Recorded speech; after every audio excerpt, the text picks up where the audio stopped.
Bem-vindos a mais um Skin Talks. Esse é o nosso podcast do grupo Bussad Health e hoje eu estou aqui com uma figura ilustre. Obrigada. Minha convidada maravilhosa, doutora Isabela Bussad. Eu tive que anotar, eu convivo com ela há mais de 40 anos, mas eu tive que anotar tudo que ela é. A Isabela, na verdade, além de minha irmã, ela é a coordenadora no nosso grupo Bussad Health do eixo endocrinologia e metabologia. Isa, e todas as suas credenciais aí em mais de quantos anos na endocrinologia? Já vai fazer agora quase 25 anos, né, Maria? 25 anos. A Isa, na verdade, ela é mestre e doutora em endocrinologia, ex-coordenadora da pós-graduação em endocrinologia por mais de 10 anos da PUC, Rio de Janeiro, né, Isa? E segue, gerente. Vai direto.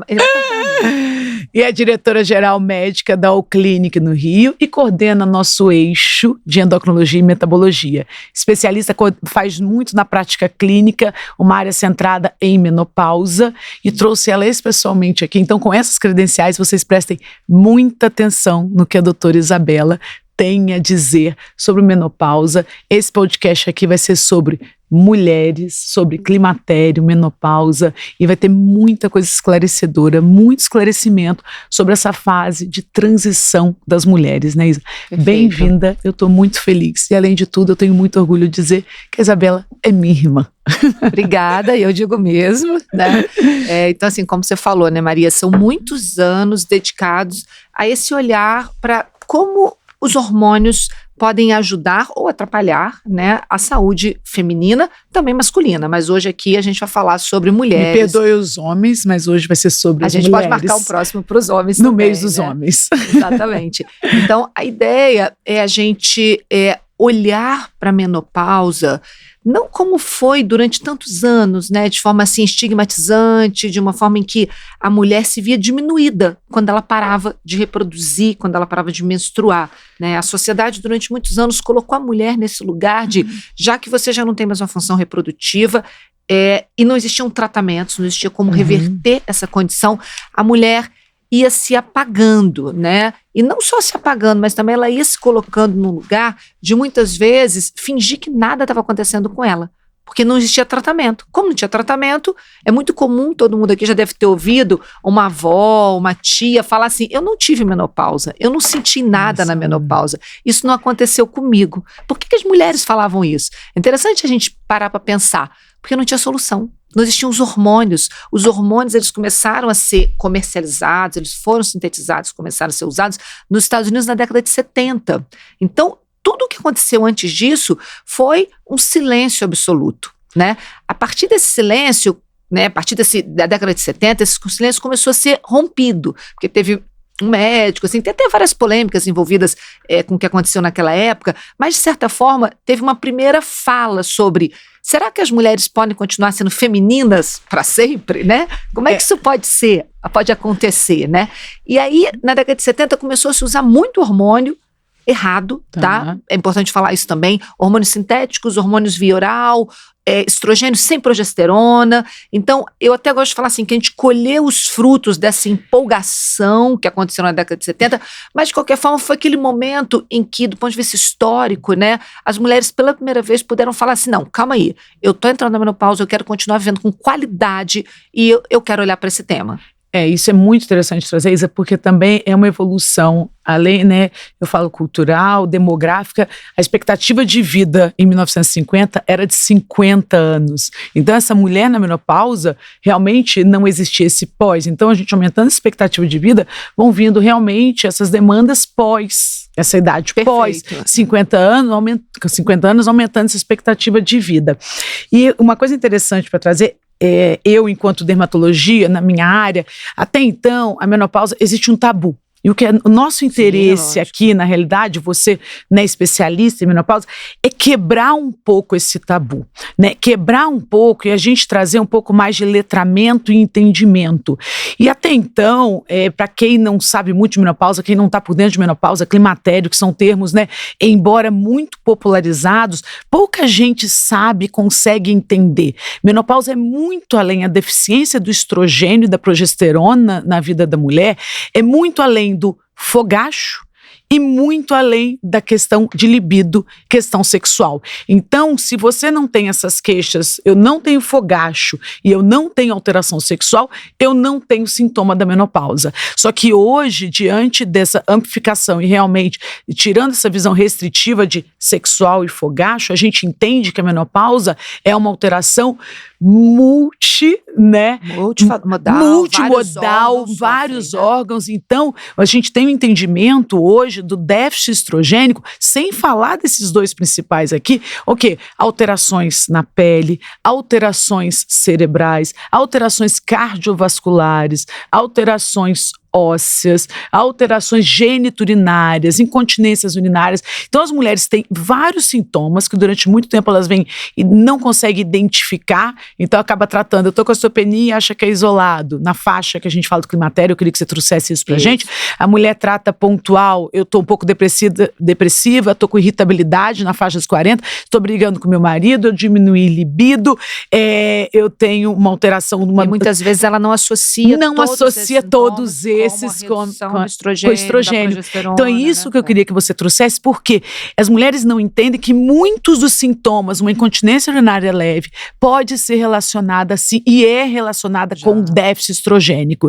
Então o impacto que o déficit estrogênico tem na vida das mulheres, eu queria que você trouxesse. Perfeito. Depois eu falo um pouco de pele e depois a gente vai falar um pouquinho do WH, dos estudos. Então traz um pouco desse impacto da menopausa em todos os nossos órgãos e como as mulheres que estão assistindo podem identificar, gente, será que eu não tenho que tratar? Eu tenho que ter um acompanhamento e não minimizar, ou mais do que minimizar, não identificar todos esses sintomas que está acontecendo. Perfeito. Bom, primeiro assim, só ancorando aqui o que você trouxe, né?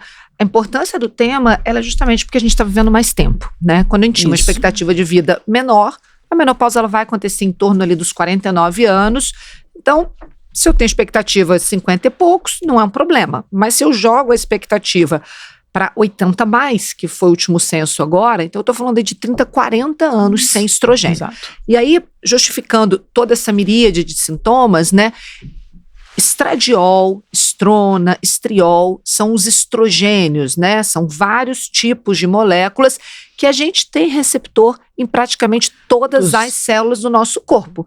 Então, eu não posso esperar só um sintoma. Eu tenho que pensar que meu corpo é um conjunto. Eu tenho cérebro, eu tenho pele, eu tenho fibroblasto, eu tenho osso, eu tenho cartilagem, eu tenho vaso sanguíneo. E aí, naturalmente, imagina, como se fosse um prédio que você desliga a energia lá embaixo, né? Se você desliga a energia, todos os setores ali do prédio, eles vão ficar apagados, né? Então, essa é uma analogia aqui para a gente pensar por que cada sintoma, cada órgão vai se manifestar de acordo com a função que aquele órgão era determinado, né? Então, vai ser sempre né? Enfim, um aspecto clínico ali muito diverso, né? Então, tem múltiplos sintomas associados a essa redução do estrogênio. Aí é muito interessante que as pessoas falam assim, poxa, mas fulano não teve menopausa, ou então outra pessoa teve de forma muito grave, e a outra tratou no início, mas depois ficou bem. Então, isso também é interessante da gente falar, porque assim, as pessoas são diferentes. E aí, o que vai se somar, né, para a pessoa ter ali aquele desfecho do sintoma? São múltiplas variáveis. Então, eu tenho, por exemplo, uma pessoa que tem uma genética para perda óssea. Sim. Essa pessoa vai ter mais perda óssea. Eu tenho uma pessoa que pode ter mais genética para transtornos cerebrais, mentais. Então, essa pessoa ela vai sofrer mais na menopausa. Em contrapartida, uma outra pessoa que não tem uma herança. O impacto é proporcional à predisposição e à genética de cada Exatamente. paciente. O sintoma da mulher é muito individual. E ele vai depender muito da herança poligênica, ou seja, dos genes que essa mulher tem. Por isso que na nossa consulta a gente dedica um tempo muito grande à história familiar. Isso é fundamental na nossa anamnese. A gente realmente vê história de saúde cerebral, história de osteoporose, história de doença cardiovascular. Então a gente olha para tudo assim, tem mulheres que vão aumentar o colesterol na menopausa, o LDL, outras nem tanto.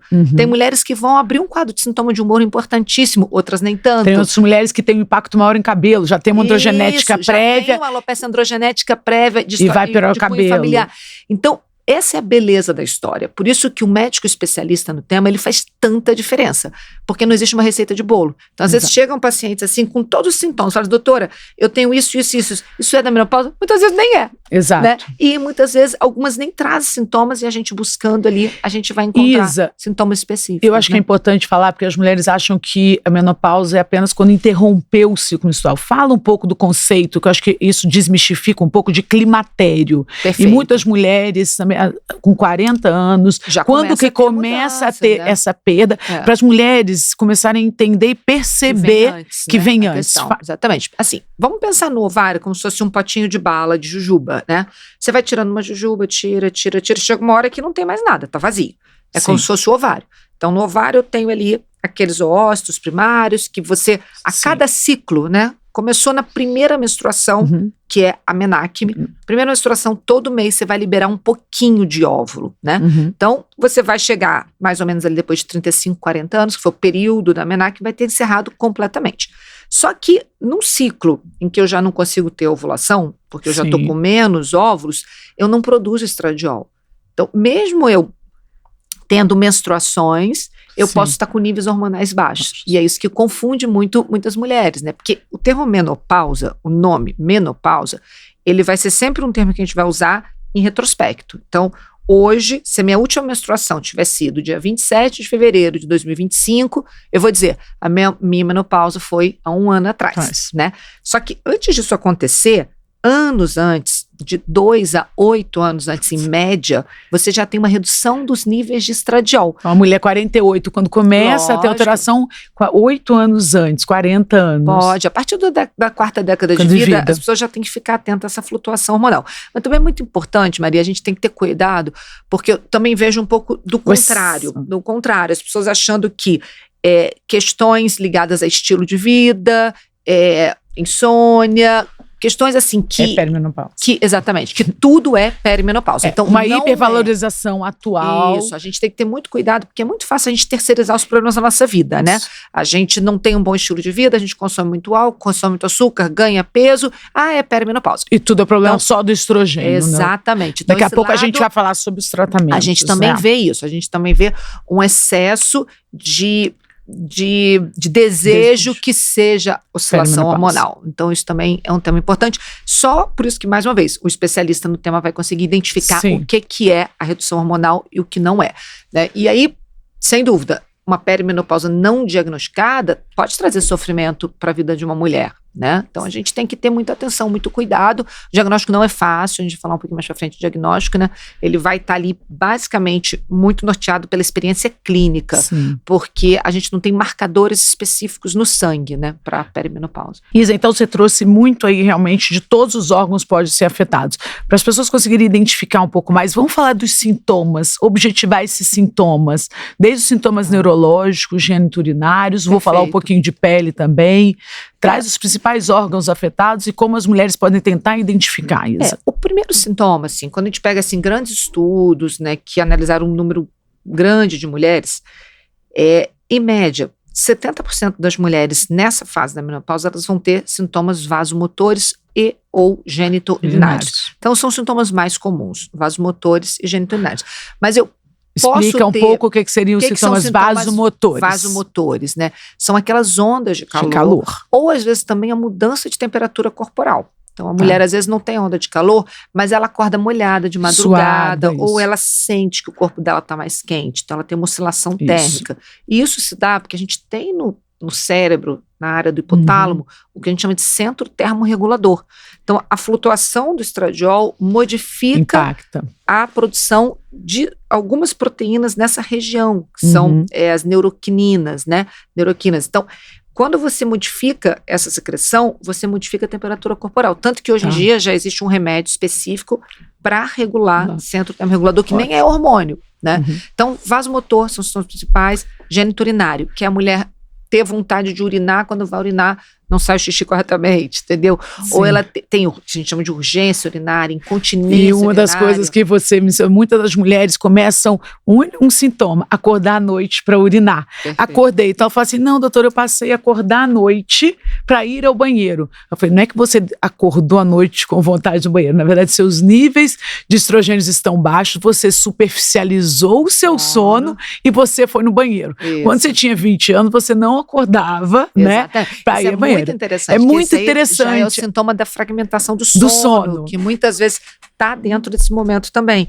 Então, é aquela mulher que exatamente 3 horas da manhã ela acorda e ela acha que ela precisou acordar para urinar. A gente ouve muito no consultório. Hoje mesmo, é uma queixa eu estava atendendo uma paciente, por exemplo, você está acordando? Não, doutor, eu durmo bem. Eu só acordo 3 vezes para fazer xixi. Aí eu falei, hã?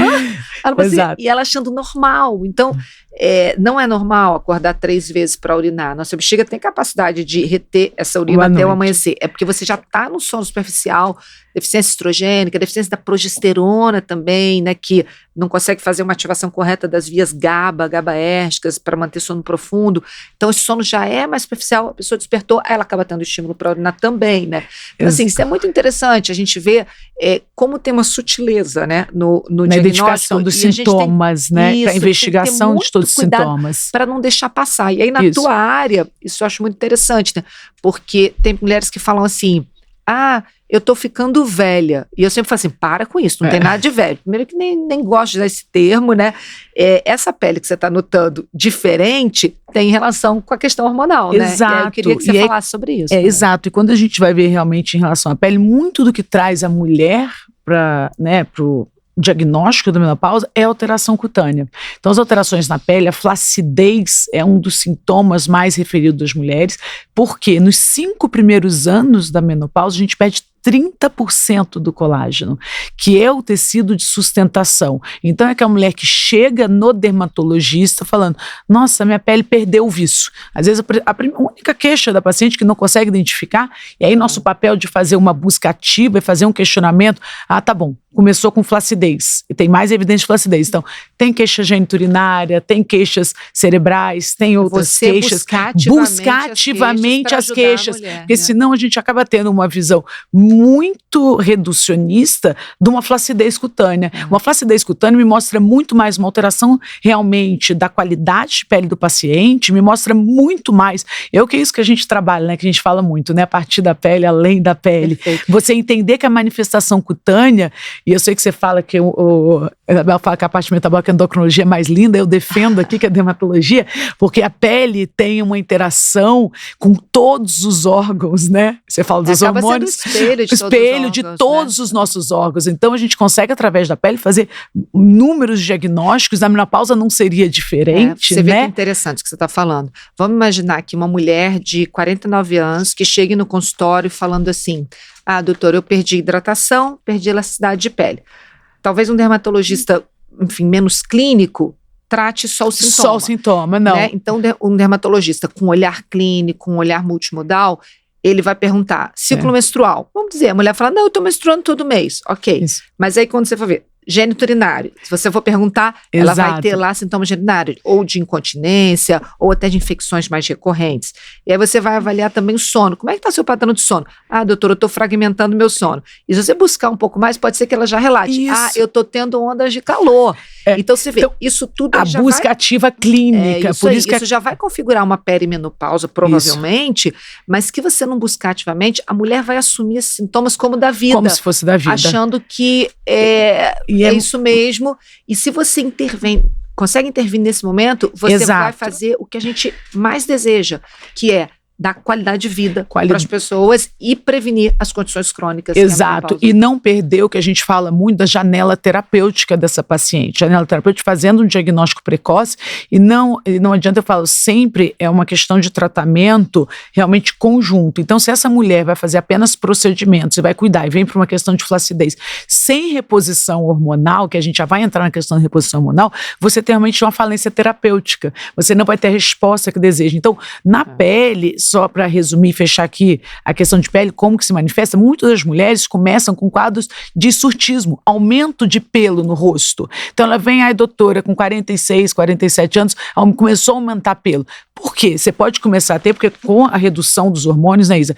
Explicando um pouco para as pessoas, você começa a ter uma perda de progesterona primeiro, você vai tendo perda estrogênica e a última a cair realmente é a testosterona. Então você vai tendo o que a gente fala de prevalência androgênica. Você começa a prevalecer só esses hormônios mais androgênicos que acabam pilificando e piorando. A mulher começa a ter uma acne na menopausa, pode ter aumento dos pelos faciais, começa a piorar e ter a queda do cabelo, não queda, mas um afinamento capilar importante, porque a fibra capilar também vai tendo uma diminuição de espessura relacionada com o déficit estrogênico. Você começa a ter essa mulher que vem às vezes para nossa queixa de prurido genital.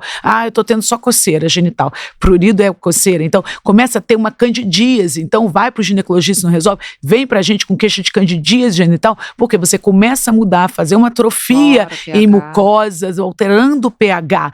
Começa a ter também ressecamento, muito ressecamento de pele, uma pele mais ressecada, começa a mudar a questão da microbiota, começa a ter líquens, algumas doenças mais de imunidade de pele, herpes de repetição. Por quê? Quando a gente fala na menopausa também, outro órgão atingido, outro sistema, é o sistema imune. A gente fala muito de imunossenescência. O que é essa imunossenescência? A nossa imunidade começa a ter uma perda, como se fossem os nossos soldados, começam a enfraquecer um pouco. Então, na dermatologia, você começa a ter maior risco de doenças infecciosas também de pele.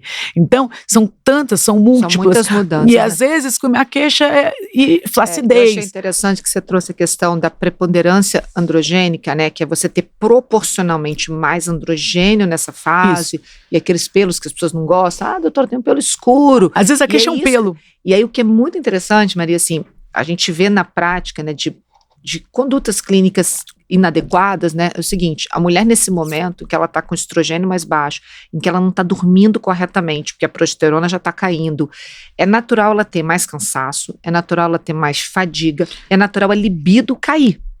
A libido reduz.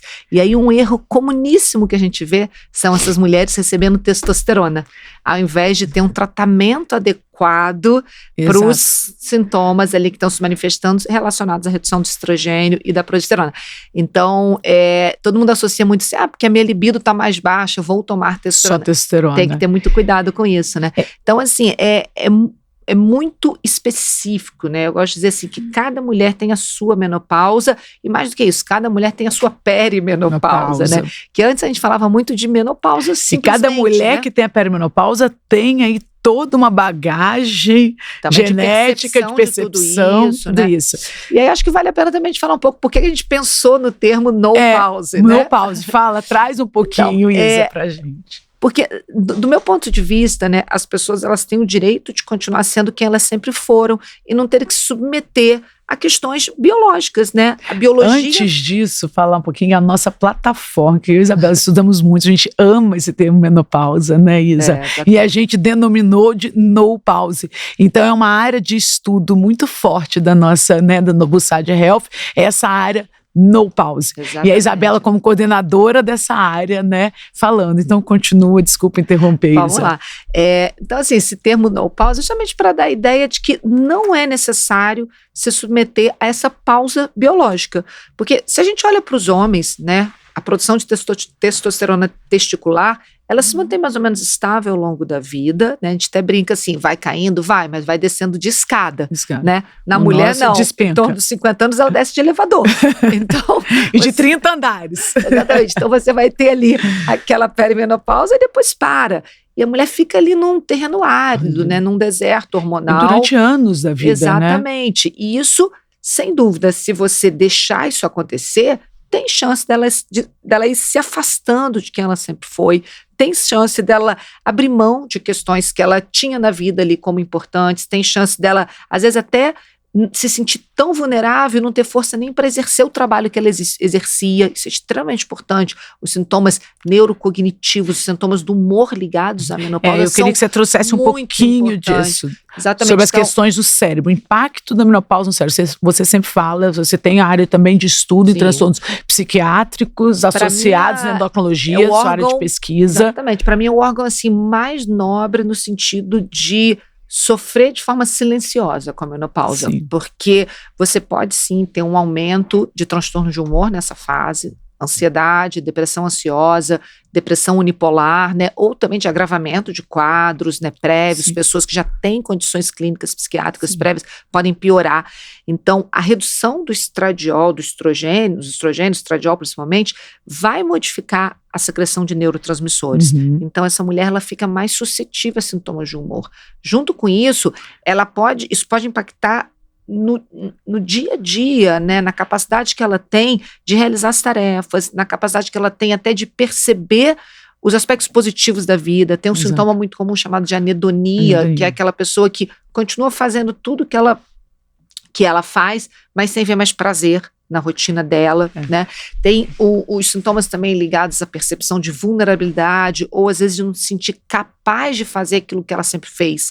Então, tem mulheres, eu já ouvi esses relatos na clínica, se fala assim, nossa, doutora, eu sempre liderei essa equipe aqui, eu sempre tomei decisões muito importantes, mas hoje em dia eu não me sinto mais capaz, eu não sei nem como que eu fiz isso em outra época. Então, é muito importante. Uma frase que você fala muito, que eu acho que é muito interessante, a mulher vai se distanciando de quem ela sempre foi. Isso. Então, nós temos, né, o nosso perfil, nossas características, quando você percebe que você vai ser, eu não sou mais a mesma Maria. E ao invés da gente hoje realmente se adaptar e falar, não, eu estou envelhecendo, isso não é envelhecimento, a gente não quer isso. Abrupta do hormônio. E quando a gente identifica, e quando você corrige, você volta a ser quem você sempre foi. Exato. Né? Exatamente. Então é tão esse importante conceito que a gente quer trazer, né, Maria, de que a gente não precisa pausar para depois recomeçar. A gente quer que as mulheres sejam vistas desde sempre, né? De um ponto de vista de estilo de vida, de um ponto de vista de diagnóstico adequado, do ponto de vista de tratamento, para ela continuar tendo qualidade e capacidade de viver a vida, né, dentro do que ela se propõe. Isso é interessante a gente trazer alguns conceitos também, Isa, de prolongar, né? A gente está falando também isso associado com longevidade. Uma mulher, né, que vai viver muito mais, expectativa acima de 80 anos, e como a gente prolonga esse tempo, a gente fala tanto em envelhecimento, que a gente vai viver mais, que a gente vai viver 100 anos, e a gente fala desse health span, ou seja, não adianta viver 100 anos, a gente não fala em viver 80, 90 anos, mas como eu vou chegar em 80, 90 anos, como eu prolongo esse meu capital, que eu falo, né, esse meu capital biológico, né, de saúde, e como eu chego com 80 anos bem. Então, esse prolongamento, a gente fala em health span, fala em prolongar tempo livre de doença. E aí a reposição hormonal, o tratamento, o diagnóstico dessa mulher com 50 anos é extremamente importante para diminuir o impacto, realmente, os desfechos negativos relacionados à doença cardiovascular, a doenças neurológicas, doenças crônicas que a menopausa acaba tendo ali. É um trigger muito importante, São 3 né? grupos importantíssimos, né? Porque assim, e é esse o objetivo de você cuidar na mulher para ela não ter essa queda, né? E para você garantir qualidade de vida e prevenção de doenças crônicas. Quando a gente fala de olhar para a menopausa, a gente está olhando para isso. Fazer com que a mulher tenha qualidade de vida e prevenir doenças crônicas. E que doenças crônicas são essas? Eu gostaria de falar de 3 grandes grupos, né? Primeiro, as questões ligadas à saúde cerebral. A gente sabe que existe um aumento do risco de demência quando a mulher não tem a possibilidade de fazer reposição hormonal. Um outro grupo, e além de mudanças ligadas à questão, né, comportamentais e psiquiátricas, né? Um outro grupo extremamente importante são as doenças cardiovasculares. Então, você acelera a doença cardiovascular, se aumenta riscos importantes na mulher que não está exposta à reposição hormonal. Pré-menopausa é um risco para a mulher de 2-1 para os homens, e pós-menopausa o risco da mulher ter doença cardiovascular aumenta de mais de 10-1 em relação ao homem. Inverte, você perde completamente. Então, você mais do que triplica o risco cardiovascular em relação aos homens. Perfeito. Né? E o terceiro grupo são as doenças ósseas, a osteopenia e a osteoporose. Então, eu tenho que pensar em tratar essa mulher para prevenir esses 3 grandes grupos. E aí tem estudos mostrando também redução de câncer de cólon, e lógico, você toma genito urinário, melhora global, né, de qualidade de vida. A gente tem muitos aspectos importantes, benéficos, né? Isso, a gente não falou também um pouquinho doenças metabólicas, que a gente começa a ter alteração realmente dessa mudança de composição corporal, mudança de composição corporal, ganho de peso, depósito de gorduras, né? De gordura em áreas centralizadas. Na minha área de dermatologia, a gente começa a ter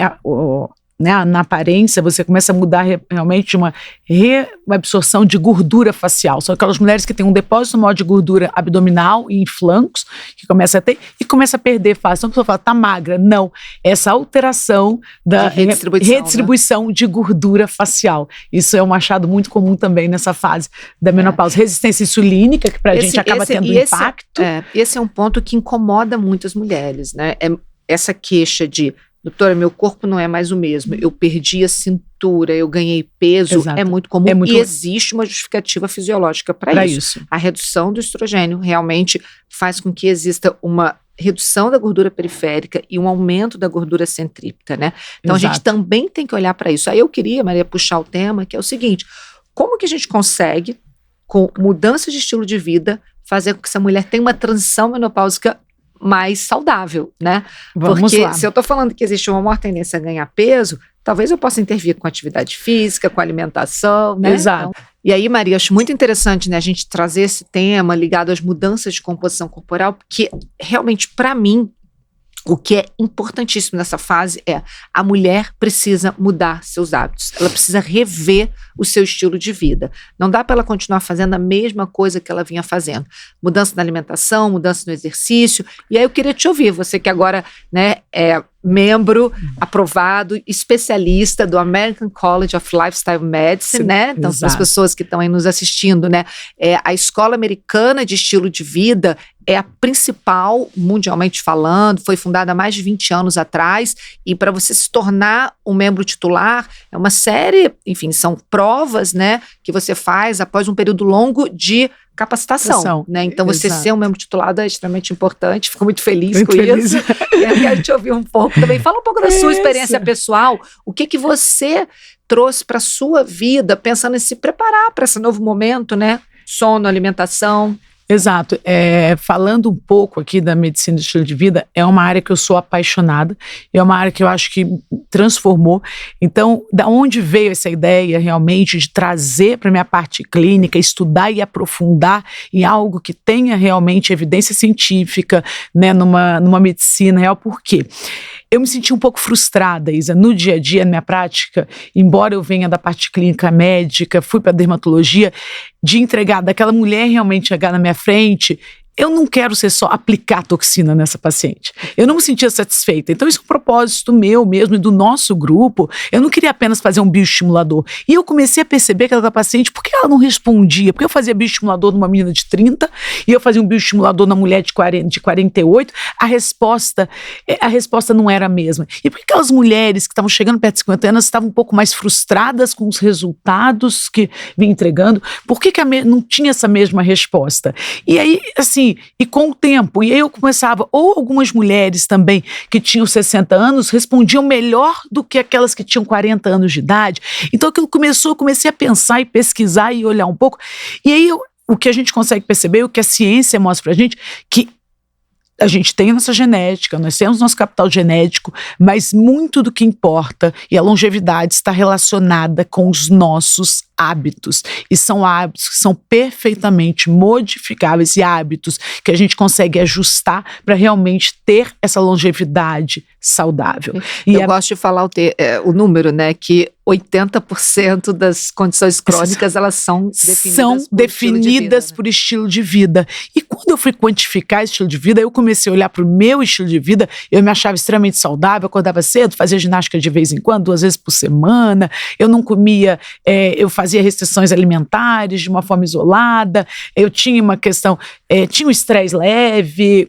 Então, assim, eu comecei a olhar e quantificar. E quando a gente vai para a medicina de estilo de vida, que começou em Harvard, né, nos anos 2000, a gente consegue identificar quais são esses grandes seis grandes pilares da medicina de estilo de vida, né, que acabam sendo aprofundado, né, a gente avaliar todo o sono dessa paciente, né? Quantificar o sono de qualidade, o padrão alimentar, quais são realmente os guidelines que você tem evidência de longevidade, qual o padrão alimentar, a dieta que tem relação, porque hoje a gente ouve dieta A, B, C e D, então hoje falando do padrão da dieta mediterrânea, que é o que tem maior eficácia e evidência em longevidade, padrão que a gente fala do estresse, manejo de estresse, isso é um capítulo gigantesco aqui que a gente tem que ver.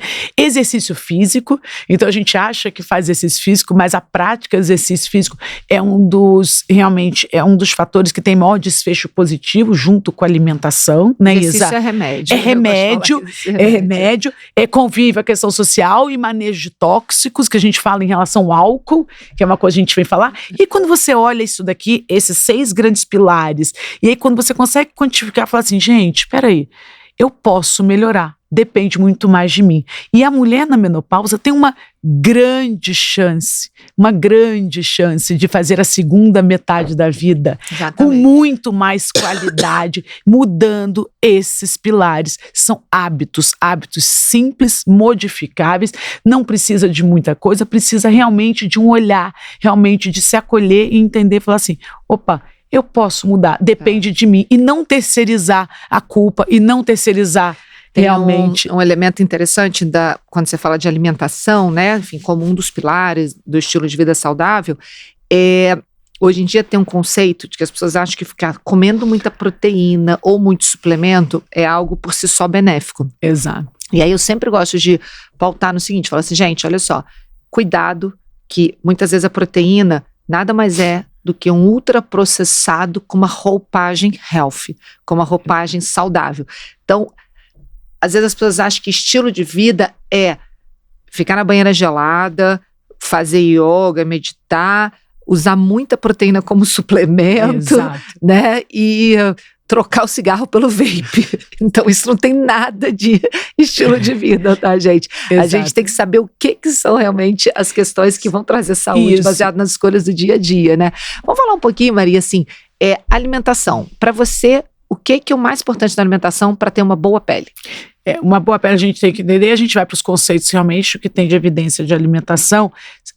Primeira coisa que a gente fala, ingesta que as pessoas não percebem de frutas, verduras, legumes, vegetais. Que dali 30 gramas de fibras por dia. 30 gramas de fibra por dia. A gente fala em 5 porções diárias. Perfeito. Entre fruta, verdura, legume, vegetal. Dali a gente já consegue o magnésio, já consegue o selênio, a gente já consegue zinco, dia, né, eu já consigo vitamina A. Porque aí eu vejo as pessoas, as mulheres, uma dieta muito restritiva, Isa, muito. Eu vejo muito isso. Eu vejo as pessoas usando muito ultraprocessado, muito pouca fibra, muito pouca gordura boa, que é fundamental, né? E mais um tema também, na nossa anamnese alimentar a gente identifica muito, mais da metade das pacientes não chegam a consumir minimamente 800 miligramas de cálcio dia. De cálcio. Leite, queijo e iogurte, né? Então aí quando você aprofunda esse diário alimentar dos pacientes, você vê que as mulheres estão indo para a menopausa com dietas extremamente restritivas, pensando em serem magras apenas e não pensando em longevidade, não pensam em saúde.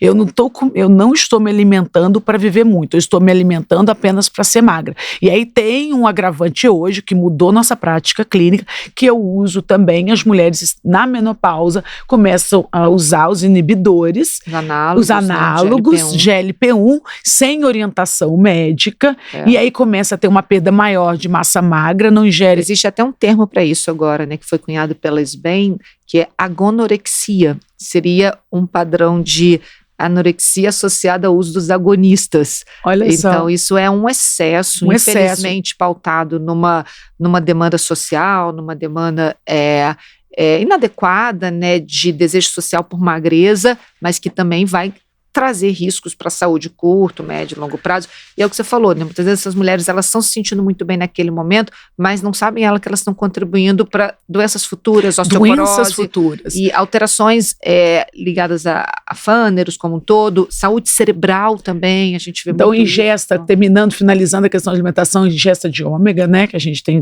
peixe, água profunda, então a questão das gorduras, ingesta proteica, é importante sim, mas a gente fala muito de não olhar, que as pessoas falam assim, eu estou comendo proteína. A pessoa não fala mais, eu estou comendo uma carne. Começa realmente a olhar, eu como carboidrato, eu como a proteína. E não tem um olhar, tem até um termo, né, que você sabe, não olhar sobre o alimento. Então, eu acho que tem que mudar a nossa função enquanto médico, mudar um pouco, olhar para o alimento como um todo. Tem né, que comer o alimento. E também, muitas vezes, as pessoas falam, consumindo proteína. Eu falo assim, mas só tem proteína dentro do seu frasco? Ela fala assim, só. Eu falei, você acha que dura 2 anos por quê? Ela, não sei. Eu falei, então, além de proteína, tem corante, acidulante, espessante, conservante. Então, você tem que ter muito cuidado com a química alimentar junto com a proteína. Exato. Porque, mais uma vez, é o conceito do ultraprocessado pseudo-saudável. Então, esse é um tema muito importante que a gente tem que estar atento hoje em dia. Uma outra coisa, a gente orienta muito diminuição dos açúcares, na verdade, por conta do processo de glicação do colágeno, que o açúcar acaba sendo um fator que acaba envelhecendo, né, a pele, é um dos fatores. A gente acaba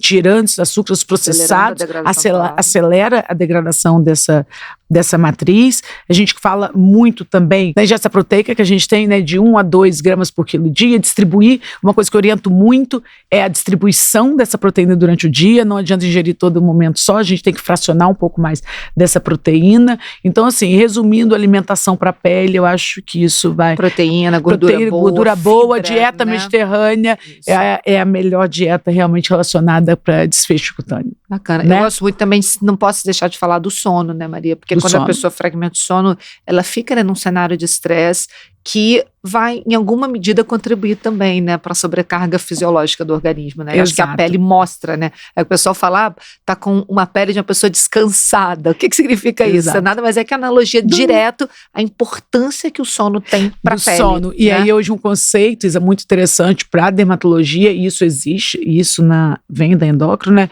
É que a gente fala de cronodermatologia. Então, cada vez mais os estudos vão realmente para a qualidade de pele relacionado, a gente fala com o nosso ciclo circadiano, muito pesquisado. Então, a gente... Tem horários melhores. Então, hoje, a gente mora em São Paulo, né? Os pacientes acordam 5 horas da manhã para fazer ginástica, começa a fazer uma liberação de cortisol no horário que não é pra ser feito, acende o celular, liga o celular às 6, começa a ter uma atividade precoce, enquanto vai dormir, na hora de dormir, às 9 horas, pega o celular, começa a ver série, vai jantar 9h30, 10 horas, e a gente tem um ciclo, eu brinco, eu falo muito com os pacientes, existe um ciclo circadiano. Nosso corpo é uma máquina, e essa máquina tem um horário correto para funcionar. Então, você tem o período da manhã em que você começa a liberação hormonal, a gente vai ter um pico de cortisol lá para 10 horas da manhã, você tem toda essa liberação dos hormônios, a melatonina começa a ser liberada no horário, né, do lusco-fusco, você tem a diminuição do cortisol nesse período. Eu gosto muito de falar, assim, estou ouvindo você falar e estou pensando assim, que a vida contemporânea não respeita a nossa biologia. Não respeita essa fisiologia. Então faz com que as pessoas atropelem muito todos esses ritmos circadianos. E isso contribui para adoecimento. Sem dúvida. Contribui para perda de qualidade de vida, adoecimento, em última análise também para o encurtamento da vida com qualidade. Exato. Então, assim, se a gente começar a prestar atenção e tentar melhorar e trazer um estilo de vida mais saudável, respeitando esse ciclo circadiano, também é um outro fator extremamente importante. Você vê que às vezes, né, Maria, as pessoas acham que é muito complexo ter estilo de vida saudável. Então, assim, respeitar horários, alimentação fresca in natura o máximo possível. Conversar com amigos, que aí a gente está fazendo conexões, que é o sexto pilar. O manejo do estresse está muito ligado, assim, a gente, em última análise, assim, a gente conseguir fazer as coisas no nosso tempo e com presença. Eu gosto muito de pensar isso, assim, se eu conseguir o conceito do mindfulness, da atenção plena, eu já estou muito à frente em manejo de estresse. Então, eu gosto muito dessa ideia, né? E aí, quando a gente fala também de atividade física, tem um peso importantíssimo, a gente pode até fazer um outro podcast falando sobre podemos fazer vários, né? Desse daqui. Mas a atividade física, só um detalhe mínimo assim, em relação à pele, é que ela recruta microcirculação, né? Então, você aumenta essa atividade ali de microcirculação, função endotelial, isso contribui para uma pele mais saudável. Exato. Né? Então não adianta querer a pele sem ter massa magra. Né? Você tem estudo realmente que você melhora como um todo a função fisiológica da pele relacionado com o esporte. E aí, assim, vou agora puxar muita um pouco para a menopausa. Agora, a menopausa, o que a gente tem que falar? Vamos para ir finalizando, a gente vai chegando no último bloco aqui.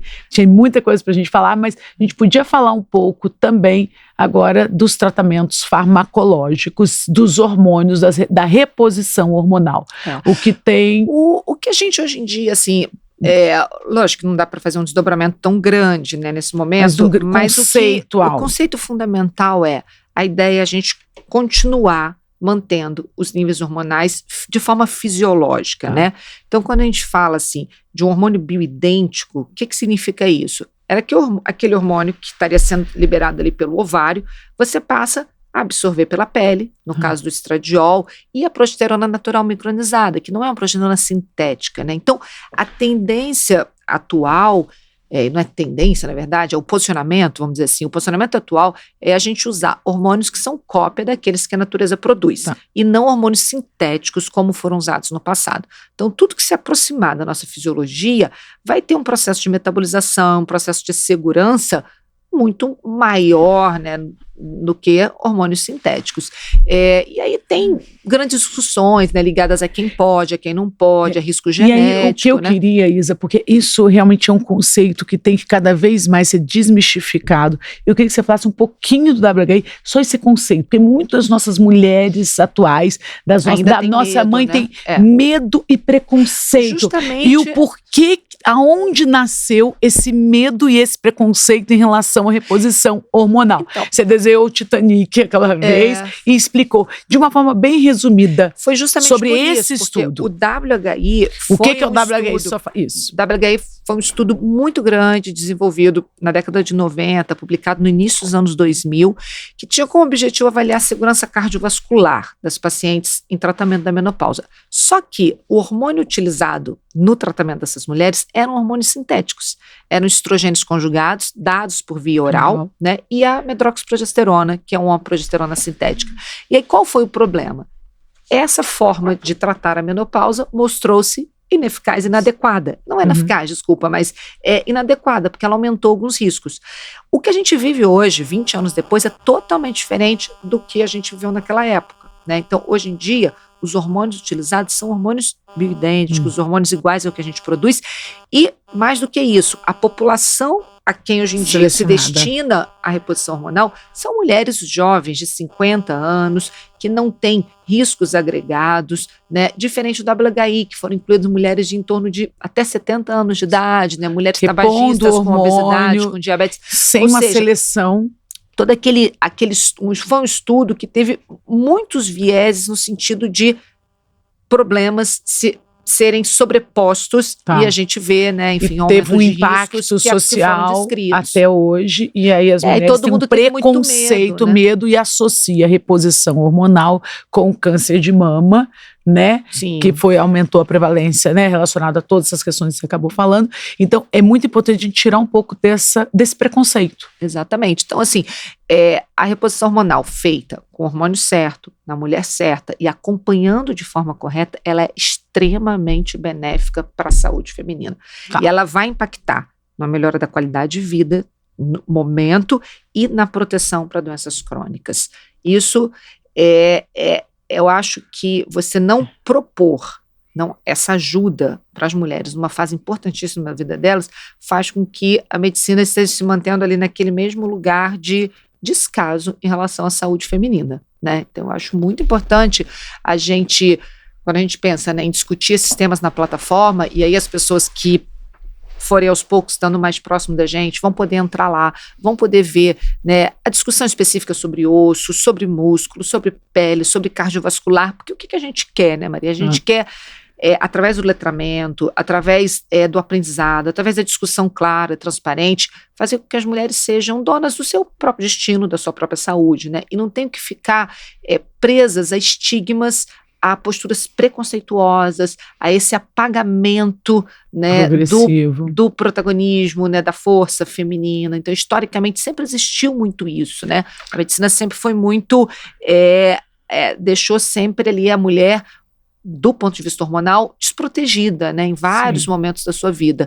Então, a ideia é que as mulheres entendam cada vez mais, tenham ali seus medos, né, discutidos e compreendidos, e também, lógico, né, sejam vistos de forma individualizada. Também a gente tem que falar que reposição hormonal não é para todo mundo, mas é para a grande maioria das mulheres. Tá. Então, E realmente, quando selecionada com uma orientação médica e sendo acompanhada a longo prazo, realmente tem um impacto e um Muito desfecho positivo. extremamente positivo na vida das mulheres. E E aí, vamos convidar as pessoas para entrar na nossa plataforma? Então, assim, nós estamos agora discutindo e é um lugar, né, que todas as mulheres são muito bem-vindas para realmente discutir, para entender. E realmente, quando a gente entende, quando a gente aumenta o repertório, quando a gente entende mais sobre menopausa, entende sobre os hormônios e a gente tem realmente um senso mais crítico. A gente passa E aí passa a ter ferramentas para defender o que a gente precisa, o que né? precisa, Porque às vezes a mulher nem sabe o que precisa daquilo, conseguir identificar, conseguir se tratar e realmente ter uma qualidade de vida muito melhor. Eu falo sempre, não é sobre viver, né? É sobre como a gente está vivendo, como a gente está gastando esses anos. E quando a gente fala de pele, eu brinco, as pessoas falam, não, é de vaidade, como é que a gente vai cuidar da menopausa? Eu brinco, é um termo que eu uso muito. É a questão da menopausa, não é tratar pela vaidade, é a gente tratar para não perder a nossa identidade. Maravilhoso. Então não é vaidade, é para não perder a identidade. Então quando a gente se trata para não perder a nossa identidade, como você fala, que não é para se distanciar de quem a gente sempre foi. O seu olhar dermatológico combina com o meu endocrinológico. Você é distanciar para não perder a identidade, eu para não perder se essa identidade. É para eu não me olhar no espelho e entender assim, nossa, cadê a Maria? Ela está aqui. E aí quando a gente tem ferramentas, quando a gente tem repertório, quando a gente tem senso crítico, quando tem médico, quando tem ciência, quando tem evidência, a gente consegue fazer isso de uma forma muito mais tranquila e faz de uma forma muito mais leve e eficaz, né? Então eu acho que isso que é interessante. Então a gente está aqui para sempre estar discutindo, né, Izzy, trazendo o que tem. Você vai me convidar mais vezes para vir? Agora, tem várias pessoas na fila já, mas você pode voltar, porque a Isabela tem especial, ela estuda endocrinologia, é a vida dela, né? Endocrinologia, faz a prática muito voltada para a menopausa. E muito para o olhar clínico da menopausa, que eu acho que é o mais importante, a sua vivência clínica. Tem esse olhar, né, para todos os órgãos que podem sofrer, né, com as alterações hormonais. Isso me dá muita satisfação, me dá muito prazer. Entender ali que a gente, através da medicina, pode contribuir, né, na vida. E ela me inspira muito aí, por isso eu fui estudar medicina de estilo de vida, fui além da dermatologia. Ela estuda dermato, eu estudo endócrino, e eu estou muito feliz. Eu acho que foi assim, espero que todos tenham gostado muito. Eu acho que foi muita informação valiosa, né, que a gente teve aqui. Então, e que espero que tenham outras vezes. Pode pegar outro tema, vamos falar sobre obesidade, tireoide, osteopenia, osteoporose, tem muito assunto dentro da endocrinologia. Muito obrigada por todos que acompanharam e ficaram até aqui, são informações extremamente valiosas, tá? Isabela, suas considerações finais? Eu acho que o próprio nome do que a gente, né, discutiu aqui, que é o No Pause, já traz muito o que a gente deseja, é que as mulheres aprendam o que está acontecendo com seus corpos, busquem ajudas e continuem vivendo a vida de forma plena, sem precisar fazer pausas puxadas pela biologia, vamos dizer assim. Excelente. Né? Muito obrigada a todos, espero que tenham amado esse podcast. Até o próximo.